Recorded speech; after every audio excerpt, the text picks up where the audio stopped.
اقتدار کی ایک لذت ہوتی ہے، ایک مزہ ملتا ہے نفس کو. طبیعتیں بہت جلدی بیمار ہو جاتی ہیں. کل بھی میں نے یہ جملہ کہا تھا، بہت جلد. تعریف، تحسین، داد، سبحان اللہ، واہ واہ، یہ بیمار کر دیتا ہے آدمی کو. کہہ چکا ہوں.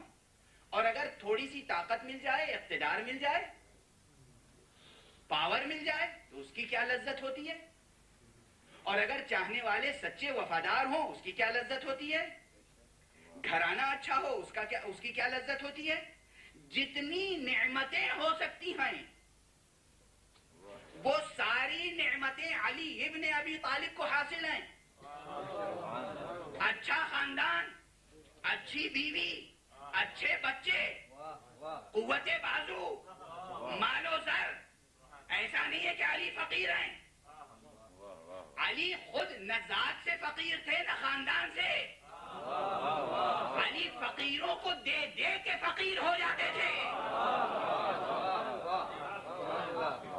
علی فقیر نہیں تھے، ابو طالب فقیر نہیں تھے.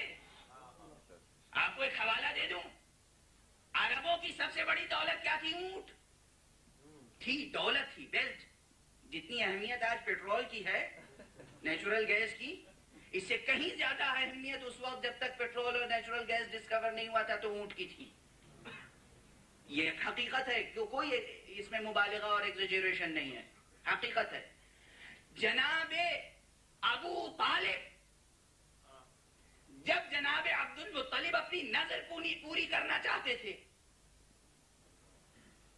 جس کی بنا پر پیغمبر نے فرمایا انا ابن الذبیحین، میں دو ذبیحوں کا فرزند ہوں، ایک ذبیح اسماعیل، ایک ذبیح عبداللہ.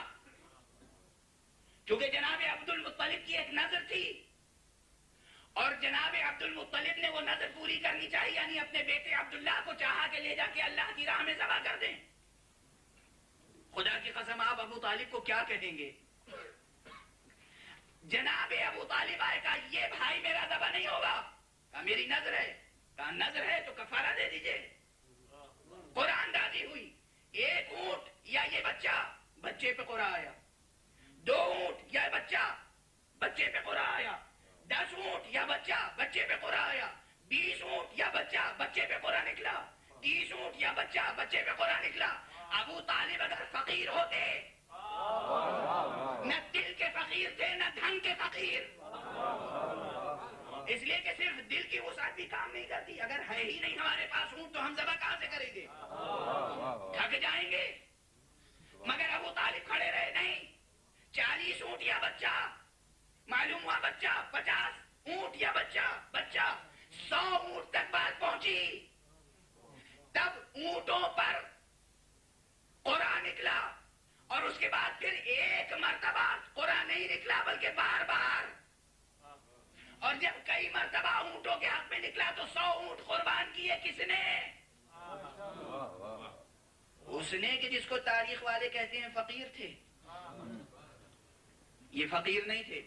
تو دولت علی کے پاس، اولاد علی کے ساتھ کا پاس، بہترین خاندان علی کے پاس، بہترین بیوی علی کے پاس، قرۃ العین، آنکھوں کی ٹھنڈک علی کے پاس، اقتدار علی کے پاس، تلوار علی کے پاس، خدا ماننے والے علی کے پاس. دنیا کی کوئی ایک نعمت نہیں ہے جو علی کے پاس نہ ہو.